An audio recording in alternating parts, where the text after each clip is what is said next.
D তে প্রথম যে ওয়ার্ডটি দেওয়া আছে ফার্স্ট পার্টে সেটি হচ্ছে মূলত ডন্ট।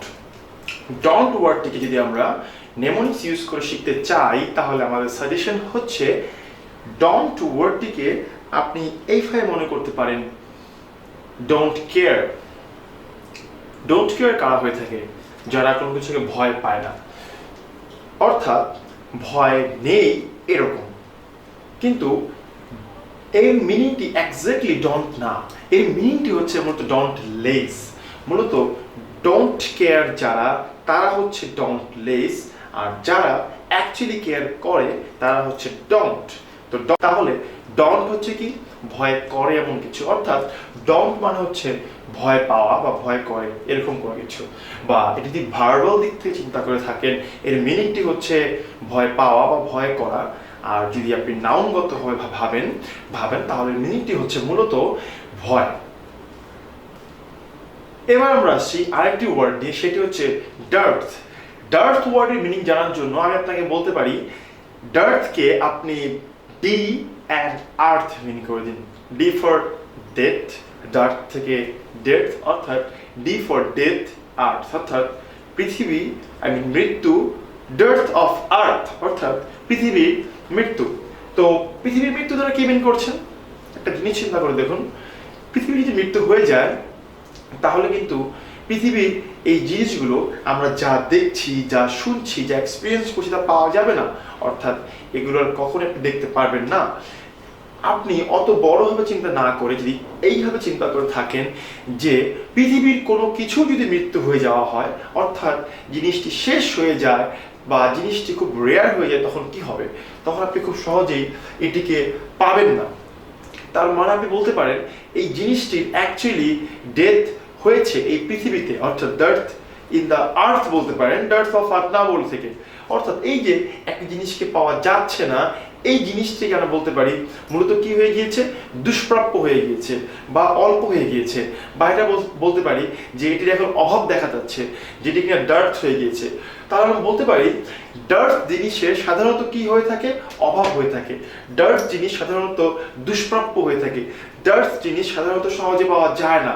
মূলত এই যে বাংলা মিনিংগুলো বললাম, দুষ্প্রাপ্য, অভাব বা যা সহজে পাওয়া যায় না, এগুলো সবগুলোই হচ্ছে মূলত ডার্থ এই ওয়ার্ডটির মিনিং। এবার আমরা আরেকটা ওয়ার্ড শেখার চেষ্টা করি, সেটি হচ্ছে ডিবেকাল। ডিবেকাল ওয়ার্ডটিকে আপনি মনে করতে পারেন ডিবেট অল, অর্থাৎ যে ব্যক্তি সবকিছুতেই ডিবেট করার চেষ্টা করে থাকে, যে ব্যক্তি all the things he finds actually things a matter of debate. এখন সেই ধরনের ব্যক্তিরা কি হয়ে থাকে? যা পায় তার সামনে সবকিছু ভেঙে চুরে ফেলার চেষ্টা করে থাকে, যা পায় সবকিছু নিয়ে ঝগড়াটে একটা ভাব শুরু করে, এবং দেখা যায় এই ব্যক্তিদের আলটিমেটলি কখনই সাকসেস হয় না, এদের আলটিমেটলি কমপ্লিট পতন হয়ে থাকে। মূলত ডিবেকাল শব্দের যা বললাম এই সবগুলোই হচ্ছে ডিবেকাল শব্দের মিনিং, অর্থাৎ কমপ্লিট ফেইলিওর বা পতন হওয়া, বা কোনো কিছু পেলে ভেঙে চুরে ফেলা, বা আপনি বলতে পারতেন এক প্রকার দুর্যোগ। কারণ এই সকল ব্যক্তিগুলা আপনার জীবনে কখনোই ভালো কিছু আনবে না, এই সকল ব্যক্তিগুলা আপনার জীবনে দুর্যোগকেই বয়ে আনবে। তো আপনি বলতে পারেন ডিবেকাল মানে হচ্ছে মহা দুর্যোগ। এই বিভিন্নভাবে আপনি ডিবেকাল ওয়ার্ডটির খারাপ মিনিং বের করে বা নেগেটিভ মিনিং বের করে আপনি এর ওয়ার্ডগুলোকে সাজাতে পারেন। বাকি অর্থগুলো আপনি চাইলে ডিকশনারি থেকে দেখেও নিতে পারেন। এবার আমরা আরেকটি ওয়ার্ড শিখি, ওয়ার্ডটি হচ্ছে ডিভার্চারি।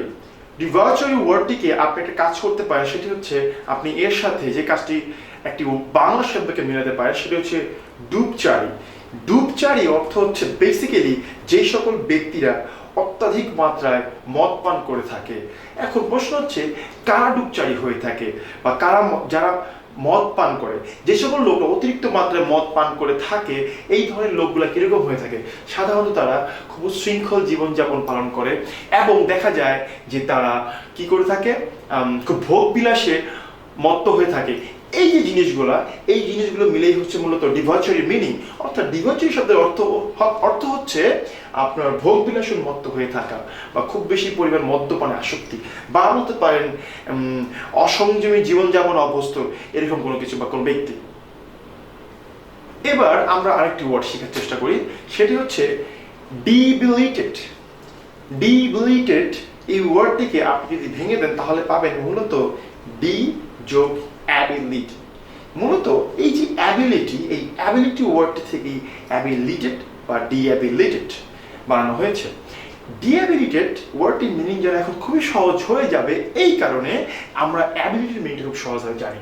অ্যাবিলিটি মানে হচ্ছে মূলত সক্ষমতা, তাহলে অ্যাবিলিটেড করা মানে হচ্ছে কাউকে সক্ষম করে তোলা। তাহলে ডিঅ্যাবিলিটেড করা মানে হচ্ছে কাউকে কোনো কিছু করতে সক্ষম না করা বা অক্ষম করে ফেলা। আপনি যদি if you plan to do something for which a person will be debilitated, অর্থাৎ সে ব্যক্তি কোনো কাজ করতে পারবে না, তার মানে হচ্ছে you are willingly trying to make him, you are just trying to impress him in such a way so that he or she gets frustrated and he or she cannot perform the work properly. একজন মানুষ কখন একটা কাজ ভালো করে করতে পারবে না, ধরুন আপনি একটি পরিশ্রম করার মতো কাজ করতে গিয়েছেন বা আপনি কাজটি করতে পারছেন না।